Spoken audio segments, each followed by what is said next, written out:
إليه ونعوذ بالله من شرور أنفسنا ومن سيئات أعمالنا من يهده الله فلا مضل له ومن يضلل فلا هادي له وأشهد أن لا إله إلا الله وحده لا شريك له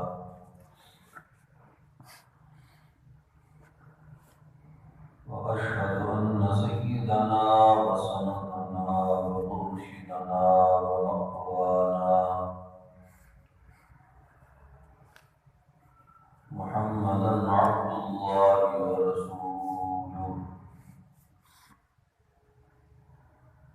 أما بعد فأعوذ بالله من الشيطان الرجيم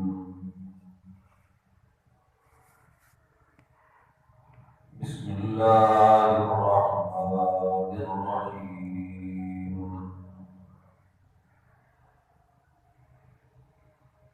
وقضى ربك ألا تعبدوا إلا إياه وبالوالدين إحسانا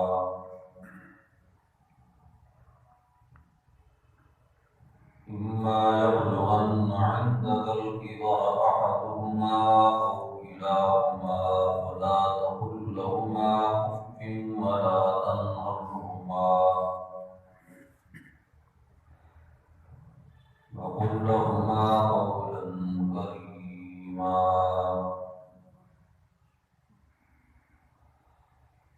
واخفض لهما جناح الذل من الرحمة وقل رب ارحمهما كما ربياني صغيرا صدق الله ومن أصدق من الله قيلا اللهم صل على سيدنا ومولانا محمد وعلى آل سيدنا ومولانا محمد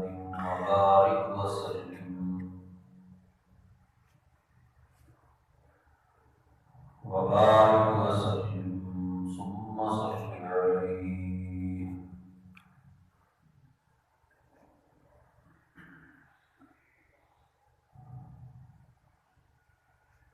حضرات محترم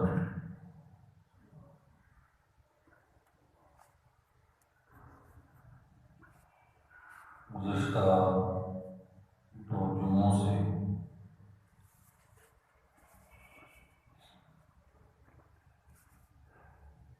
حقوق العباد میں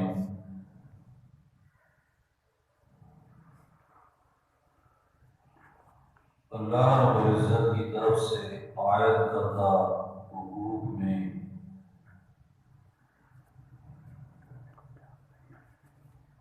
جو سب سے بڑا حق ہے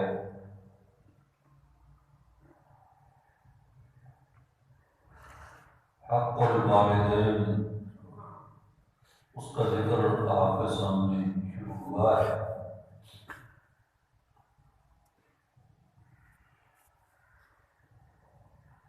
اور اس ضمن میں ایک حدیث آپ کے سامنے بیان کی گئی۔ حضرت عبداللہ ابن مسعود رضی اللہ تعالیٰ عنہ کی روایت ہے جس میں وہ حضور نبی کریم صلی اللہ تعالیٰ علیہ وسلم سے سوال کرتے ہیں کہ ای الاعمال افضل، کہ یا رسول اللہ اعمال میں سے کون سا عمل افضل ہے تاکہ ہم اس کو بجا لاتے رہیں اور اپنے رب کو اچھے طریقے سے راضی کرتے رہیں۔ جواب میں آپ نے ارشاد فرمایا الصلاۃ لوقتہا وبر الوالدین والجہاد فی سبیل اللہ۔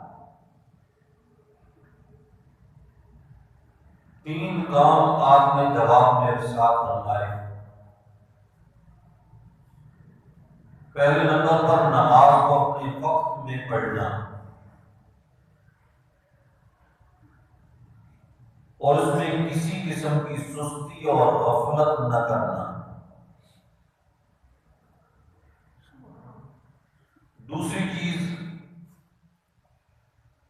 اپنے والدین کے ساتھ نیکی کا معاملہ کرنا، حسن سلوک سے پیش آنا۔ پھر تیسرے نمبر پہ فرمایا والجہاد فی سبیل اللہ۔ اب یہ جو اس حدیث میں جہاد فی سبیل اللہ پر والدین کے حق کو مقدم کیا گیا ہے، پہلے ذکر کیا گیا ہے، یہ صرف اس ایک حدیث میں نہیں ہے، اور بھی کئی مختلف احادیث ہیں کہ جن میں والدین کی خدمت کے حق کو جہاد سے مقدم قرار دیا گیا ہے۔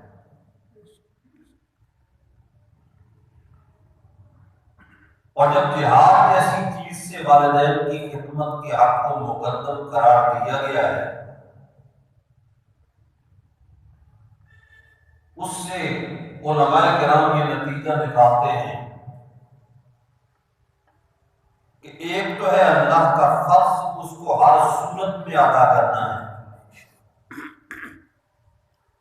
نماز اگر پڑھنے سے والدین رکاوٹ ہوں تو نماز کا ترک کرنا جائز پھر بھی نہیں ہوتا۔ روزہ رکھنے میں والدین رکاوٹ ہوں تو روزے کا ترک کرنا یہ کسی بھی صورت میں جائز نہیں ہوتا۔ ایمان لانا فرض ہے، اللہ رب العزت کی وحدانیت کو ماننا اور شرک سے بچنا فرض ہے۔ اگر والدین اس راستے میں رکاوٹ بنے تو پھر ان کی بات نہیں مانی جائے گی، نہیں سنی جائے گی۔ تو قرآن میں ہے من جاہداک علی ان تشرک بی ما لیس لک بہ علم فلا تطعہما وصاحبہما فی الدنیا معروفا۔ اور میں اگر وہ تمہیں تنگ کر دیں، مجبور کریں تجھے کہ تو میرے ساتھ کسی کو شریک ٹھہرائے کہ جس پر کوئی دلیل ہی موجود نہیں، یعنی شرک ایک ایسا گناہ ہے جس کے متعلق قرآن بار بار ہی کہتا ہے کہ مشرک کی عقل کا ستیہ ناز ہوتا ہے، وگرنہ شرک کے اوپر کسی قسم کی کوئی دلیل موجود نہیں ہوتی، اور اللہ کی وحدانیت پر دنیا میں ہزاروں دلیلیں ہر وقت موجود ہیں۔ آسمان کا اپنی جگہ پہ قائم رہنا یہ کس نے قائم کر رکھا ہے کہ وہ گرتا نہیں؟ زمین ہے جو ہمارے اربوں انسانوں کا بوجھ اٹھا کے اپنی جگہ پہ قائم ہے، پہاڑ میخوں کی طرح اس کو لرزنے سے روکے ہوئے ہیں۔ یہ نظام کس نے قائم کیا ہے؟ سورج جیسی اتنی بڑی یعنی کبھی ہیکل مخلوق جو زمین سے 13 لاکھ گنا بڑی مخلوق ہے، لیکن اس کو اللہ رب العزت نے زمین کے گرد اس قسم کا چکر لگوایا کہ جس کی وجہ سے رات بھی بنتی ہے، دن بھی بنتا ہے، گرمیاں بھی آتی ہیں، سردیاں بھی آتی ہیں۔ اس پورے نظام کے تحت سورج کو مسخر کرنے والا کون ہے؟ ایک اللہ ہے۔ فی کل شیء لہ آیۃ تدل علی انہ واحد۔ کائنات کی جس سمت میں بھی انسان اپنی نگاہ اٹھا کے دیکھے گا تو کائنات کہے کہ ذرہ پکار کے یہ کہے گا کہ اللہ وحدہ لا شریک ہے، اس کی صفتوں اور ذات میں اس کا اور کوئی شریک ہو نہیں، اور شرک پر کوئی دلیل موجود نہیں۔ اب دیکھو شرک عموماً سب سے زیادہ جو شرک ہوتا ہے وہ غیر اللہ کو پکارنے کی شکل میں ہوتا ہے. بات شرک کی آ گئی تو یہ ہمارا ذوق ہے کہ جب اللہ کی وحدانیت کا تذکرہ ہو تو اللہ کی توفیق سے کچھ نہ کچھ اس پہ روشنی ڈالنا ہوتی ہے کہ سب سے زیادہ جو شرک ہوتا ہے وہ پکار کی شکل میں ہوتا ہے. یاد رکھو، یعنی یہ مطلب نہیں کہ غیر اللہ کے نام کی نظر و نیاز شرک نہیں، ان کے سجدے کرنا شرک نہیں، ان کے رکوع کرنا شرک نہیں، لیکن اس کے لیے تو باقاعدہ کسی نہ کسی جگہ پر جانا ہوتا ہے، وقت لگ جاتا ہے. لیکن جو شخص شرک کا رسیہ ہوتا ہے، اس کا عادی ہوتا ہے، الیاذ باللہ اس کو خالص اللہ کو پکارنے میں تنگی محسوس ہوتی ہے اور وہ دن میں کئی مرتبہ غیر اللہ کی سوروں کو پکار کرتا ہے اور اس میں اس کو ایک جھوٹی لذت محسوس ہوتی ہے. تو سب سے زیادہ پکارے جانا، سونا اور پکارنا، یہ سب سے بڑی صورت ہے شرک کی جو رائے ہے کہ جب کسی مصیبت میں پھنس گیا تو فلاں کو کہا کوئی مدد کے لیے پہنچنا، کسی نے کسی بزرگ کا نام لے لیا، کسی ہستی کا نام لے لیا، المدد یا فلاں، المدد یا فلاں، یہ ایک صورت ہے. لیکن اس پر کیا کوئی دلیل بھی موجود ہے؟ کوئی دلیل نہیں ہے. اس لیے کہ مدد کو پہنچنا تو اس کا کام ہے جو کہ تیرے حالات سے واقف بھی ہو. کائنات کے ذرے ذرے کا علم ہے تو صرف کس کے پاس ہے؟ اکیلے اللہ کے پاس. پھر جنہوں نے مسلمان اپنے آپ کو کہلوایا ان کو اس قسم کے نظریات اختیار کرنے میں شرم آنی چاہیے. اس لیے کہ انبیاء علیہ السلام دنیا میں بہترین نمونہ بن کے آئے اللہ کی پہچان اور شناخت کروانے.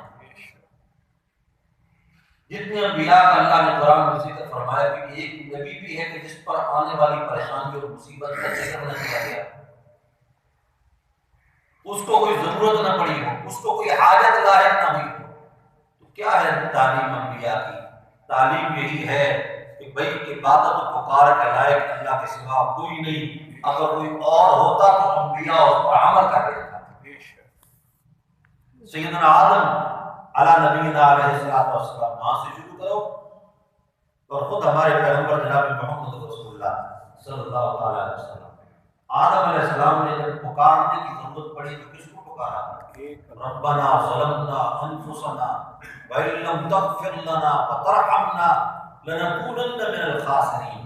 آدم علیہ السلام نے اللہ کو پکارا، نوح علیہ السلام نے اللہ کو پکارا، ابراہیم علیہ السلام نے اللہ کو پکارا، حضرت موسیٰ علیہ السلام نے اللہ کو پکارا، حضرت زکریا نے اللہ کو پکارا، حضرت یحییٰ نے اللہ کو پکارا اور حضرت عیسیٰ علیہ السلام نے اللہ کو پکارا. اور خود ہمارے پیغمبر جناب محمد رسول اللہ نے ہر حاجت میں، ہر مصیبت میں، ہر تکلیف میں، ہر عارضے میں، ہر حادثے میں اگر پکار کی تو کس کی پکار کی؟ نہیں. قرآن اس پہ شاہد ہے. یہ کوئی مشکل اور معمہ نہیں ہے کہ جس کو انسان حل کرنے کے لیے باقاعدہ کوئی کسی یونیورسٹی میں داخلہ لے گا اس کو سمجھ آئے گا. قرآن کہتا ہے کیوں بھائی جن انبیاء نے اللہ کو پکارا کیا ان سے پہلے انبیاء دنیا میں اور نہیں گزرے تھے؟ ان کے آباء و اجداد میں بڑے بزرگ موجود نہیں تھے؟ لیکن کسی نے نہ کسی کا واسطہ دیا نہ کسی اور کو پکارا. آج کشتیوں کو پار لگانے کے لیے مخلوق کی مدد حاصل کی جاتی ہے، کوشش کی جاتی ہے، پکارا جاتا ہے مخلوق کہ اللہ کے نیک بندے ہیں، بزرگ ہیں. بھائی نیک بندے اور بزرگ ہوں گے تو زیادہ سے زیادہ ان کی کرامت ہی کوئی ہوگی. انبیاء کے پاس وہ کرامتیں نہیں، اللہ کی طرف سے معجزات ہوتے ہیں، لیکن پھر بھی مصیبت میں اللہ کے سوا کسی کو نہیں پکارا. اور مصیبت میں آتے بھی کشتیاں کنارے لگانا اگر نبیوں کا، ولیوں کا، پیروں کا، پیغمبروں کا، اللہ کے برگزیدہ بندوں کا اگر یہ کام ہوتا کشتیوں اور جہازوں کو کنارے پہنچانا، تو پھر وہ کشتی کبھی بھنور میں آتی جس پہ زندہ پیغمبر خود سوار تھا. حضرت یونس علیہ السلام کشتی بھنور میں آ گئی، دوسرے مسافروں نے جب قرآن نکال کے ان کا نام لیا کہ ان کو ڈالنا پڑے گا، ڈبونا پڑے گا. اللہ کہتا بھائی میری کشتی میں کوئی شخص جو ہے اگر کوئی کسی کا حق کھا کے آئے یا کسی کے حق تلفی کر کے آئے تو پھر میری بہن میں آتی ہے، اس لیے کہ میں کسی کا حق مانتا نہیں۔ اب پیغمبر کسی کی حق تلفی کیا کر سکتا ہے؟ بس یہی بات تھی کہ اللہ کی باضابطہ اجازت سے پہلے محض شواہد کی بنیاد پر ایک اجتہادی غلطی کر لی کہ ابھی باقاعدہ فیصلہ نہیں آیا تھا کہ بس نکل جاؤ، بستی چھوڑ دو، اب عذاب آ رہا ہے۔ عذاب کے آثار نمودار ہوئے، سوچا کہ عذاب جب تک میں رہوں گا آئے گا نہیں، اس لیے کہ جب تک پیغمبر بستی میں موجود ہوتا ہے اس وقت تک عذاب ہو نہیں آیا کرتا، نکل گیا۔ لیکن اللہ کو بات پسند نہ آئی کہ اتنی جلد بازی کر کشتی بہن میں آ گئی، ان کا نام تورے میں نکلتا ہے، ان کو ڈالنے کی کوشش کی جاتی ہے لیکن یہ آگے سے اڑ جاتے ہیں، تم کون ہوتے ہو؟ آخر بات سمجھ میں آ گئی کہ واقعی اگر کوئی کسی قسم کی کمی ہو گئی ہے تو مجھ سے ہو گئی ہے۔ اپنے آپ کو سمندر کی موجوں کے حوالے کر دیا، مچھلی کے پیٹ میں چلے گئے، مچھلی لے کر سمندر کی گہرائیوں میں چلی گئی۔ قرآن کہتا وَنَادَىٰ فِي الظُّلُمَاتِ اللہ الہ الا انت سبحانک انی کنت من الظالمین۔ نادیٰ فی الظلمات، میں 3 اندھیرے اکٹھے ہو گئے، رات کا اندھیرا بھی، سمندر کی گہرائیوں کا اندھیرا بھی، مچھلی کے پیٹ کا اندھیرا، ان ساری تاریکیوں میں کہ جب اسباب نظر ہی کوئی نہیں آتے کہ جس کی بنیاد پر بچنے کی کوئی امید باقی رہ گئی ہو، لیکن اس کے باوجود اس حال میں بھی نبی کا اللہ پر ایمان متزلزل نہیں ہوتا، پھر بھی کہا مولا تو کمزوریوں اور عاجزیوں سے پاک ہے، میں تو عاجز ہوں، میں تو نہیں نکل سکتا، لیکن تو عاجزیوں سے پاک ہے، تیرے لیے کوئی رکاوٹ نہیں ہے، تیرے لیے کوئی تاریکی نہیں ہے۔ نادیٰ فی الظلمات اللہ الہ الا انت، تو مختار ہے، تو قدرت والا ہے، تو تصرف والا ہے، تو اختیار والا ہے، ساری کائنات میں تیری مرضیاں چلتی ہیں، سمندر کی ان گہرائیوں سے اگر کوئی مجھے نکال سکتا ہے تو مولا تیرے علاوہ اور کوئی نہیں۔ پھر اللہ نے باہر نکالا نہیں نکالا، اللہ نے باہر نکالا، لیکن حضرت یونس علیہ السلام نے اپنے سے پہلے گزرے ہوئے پیغمبروں میں، کیا حضرت نوح علیہ السلام کو ہم جانتے ہیں؟ حضرت یونس علیہ السلام نہیں جانتے تھے، لیکن حضرت یونس کا نام، حضرت نوح کا نام نہیں لیا، حضرت ابراہیم کا نام نہیں لیا، ان پیغمبروں کی شور و پکار نہیں کی۔ اس بات کی دعوت ہے کہ جب تمہارے اوپر بھی کوئی مصیبت اور تکلیف آ جائے تو تم نے شور و پکار اور عبادت کرنی ہے، تو کس کی کرنی ہے؟ یہ سبق ہے انبیاء کا، اگر اس پہ والدین بھی مجبور کریں تو جائز نہیں۔ بات سمجھے نہیں سمجھے؟ جو سب بات میں کر رہا تھا وَإِن جَاهَدَاكَ عَلَىٰ أَن تُشْرِكَ بِي مَا لَيْسَ لَكَ بِهِ عِلْمٌ فَلَا تُطِعْهُمَا، فرمایا شرک پر جس پر کوئی دلیل ہی موجود کوئی نہیں، اس پر اگر تجھے والدین مجبور کریں فَلَا تُطِعْهُمَا، پھر ان کی بات ماننے کی اجازت نہیں ہے۔ وَصَاحِبْهُمَا فِي الدُّنْيَا مَعْرُوفًا، حال البتہ دنیا میں ان کے ساتھ حسن صحبت کا معاملہ کرو، اچھی رفاقت ان کو دے دو، اچھے طریقے سے ان کی سہولیات اور رہائش کا انتظام کرو، دنیاوی معاملات میں ان کی خیر خواہی کرو، لیکن دین کے معاملے میں ان کی یہ بات ماننے کی اجازت نہیں ہوگی۔ اس لیے میں یہ عرض کر رہا تھا کہ فرض تو فرض ہوتا ہے، نماز کہیں والدین چھوڑ دو جائز نہیں، اگر کہیں روزہ چھوڑ دو ترک کرنا جائز نہیں، لیکن فرائض کے بعد سنتیں ہیں، مستحبات ہیں، اگر والدین کی خدمت کے لیے کسی سنت کو، فرض کفایہ کو، کسی مستحب کو اگر اس کے مقابلے میں رکاوٹ آ گیا، بن گیا، ادھر والدین کا حق الخدمت ہے تو پھر والدین کے حق الخدمت کو ترجیح دینی ہے، پھر مستحب حاصل کرنے کی کوشش نہیں کرنی، اس لیے کہ مستحب پیچھے ہے، والدین کی خدمت کا حق آگے ہے۔ اس لیے کہا جہاد فی سبیل اللہ سے پہلے کیا ہے؟ والدین کا حق۔ تو گزشتہ جمعے میں نے بیان کیا، پتہ نہیں آپ کو سمجھ آئی یا نہیں آئی، دین اپنے شوق پورے کرنے کا نام نہیں ہے، دین اتباع کرنے کا نام ہے۔ ہم نے اللہ اور اس کے رسول کی بات مانگی، یہ نہیں کہ مجھے فلاں عمل بڑا پسند آ گیا ہے لہٰذا میں تو وہ عمل کروں گا چاہے دوسرے اس سے بڑے بڑے فرائض میرے ذمہ داریاں میرے ساتھ میں ہوں، ان کو میں ذرا بھی ادا نہ کروں۔ یہ نہیں، وقت کا تقاضا جو ذمہ داری ہے اس کو ادا کرنا۔ صحابہ کرام نے اپنے شوق پورے نہیں کیے، اتباع کی انہوں نے، بات سمجھے نہیں سمجھے؟ انہوں نے اتباع کی، شوق پورے نہیں کیے۔ اگر شوق پورے کرنے ہوتے وہ ویسے کرنی اللہ کے رسول کی زیارت سے محروم نہ رہے، لیکن حکم ہوا والدہ کی خدمت کرو، والدہ کی خدمت کرتے رہے، مقام صحابیوں سے کام ہوا، اس لیے کہ اتباع تھی نا، اللہ کے رسول کا حکم تھا، اس کو مان۔ ایک صحابی آ گئے، انہوں نے کہا یا رسول اللہ میں آ گیا ہوں اپنا قبیلہ چھوڑ کے،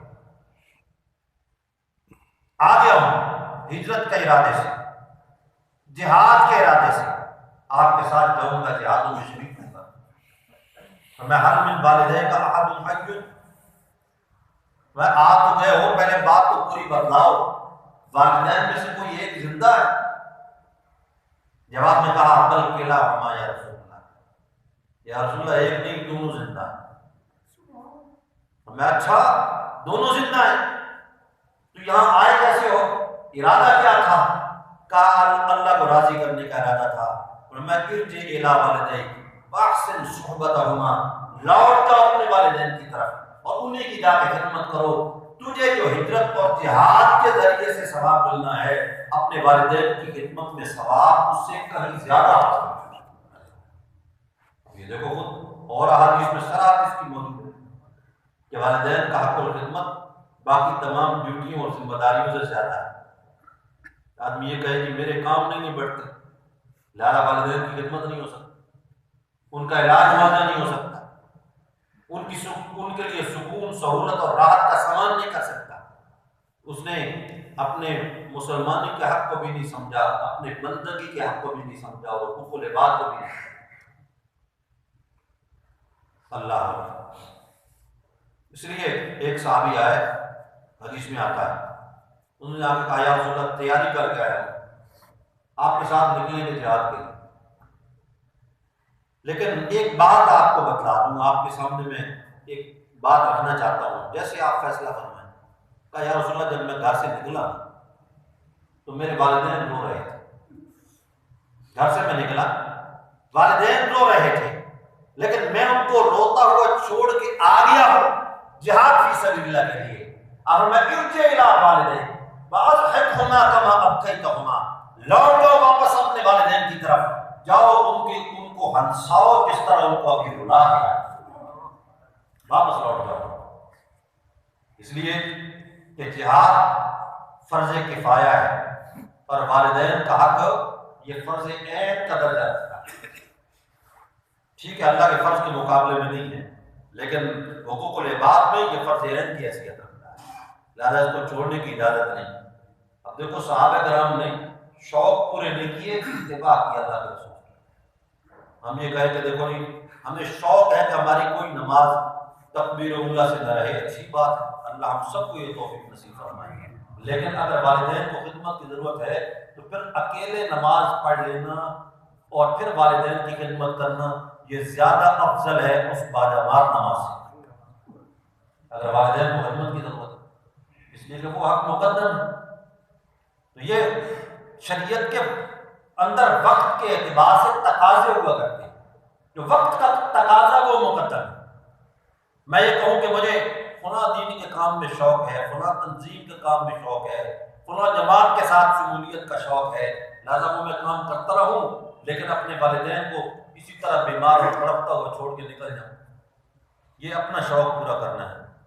لیکن صحابہ کرام اب دیکھیں، آپ تصور کر سکتے ہیں کہ ان کو اللہ کے رسول کی مجلس میسر آ گئی، ان کا دل کرتا ہوگا کہ وہاں سے اٹھ کے جائیں کہیں، ان کا جی بھی نہیں چاہتا، وہ تو ایسے نفوس قدسیہ تھے کہ رسول اللہ صلی اللہ علیہ وسلم کی جان پر اپنی روحیں ہزاروں فدا کرنے کے لیے بھی تیار بیٹھے۔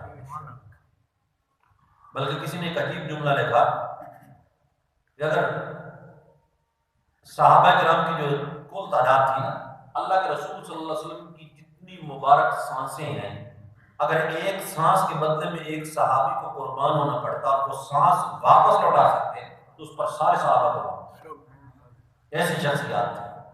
لیکن حکم کیا ہوا؟ مدینہ چھوڑ دو، الجزائر نکل جاؤ، افریقہ چلے جاؤ، شام کی سرحدات پہ چلے جاؤ،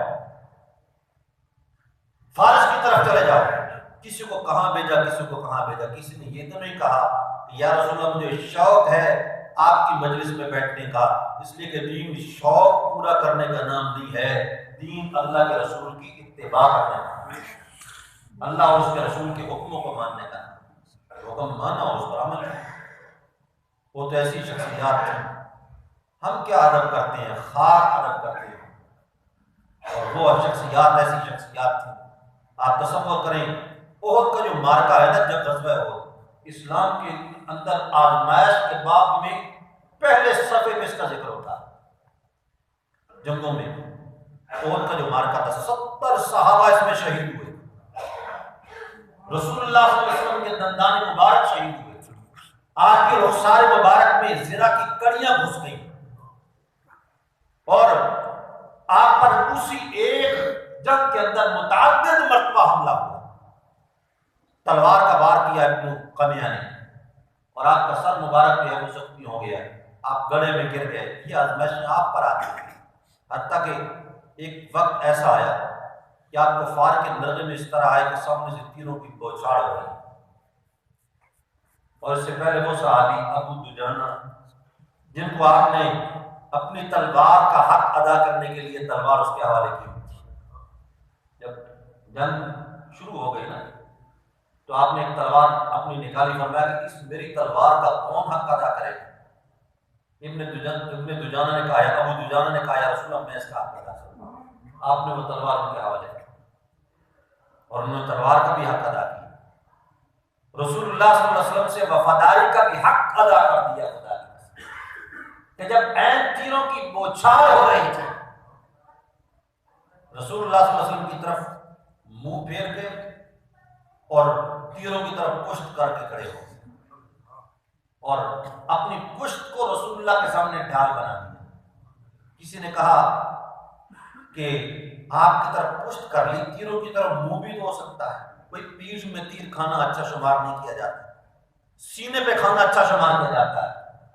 تو انہوں نے زبان حال سے جواب دیا، بھئی اگر سامنے تیروں کی طرف منہ کر کے کھڑا ہو جاؤں تو اس میں فخر کی بات ہے کہ تیر سینے پہ لگیں گے، لیکن کیا کروں اس کیفیت میں اللہ کے رسول کے سامنے اپنی پشت آ جائے اور اس بات کو بھی میں برداشت نہیں کرتا.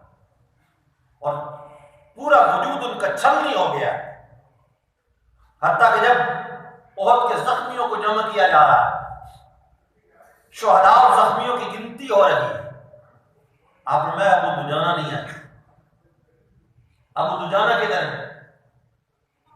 کچھ صحابہ کرام ان کو تلاش کرتے کرتے جب پہنچے، ابو دجانہ زخمیوں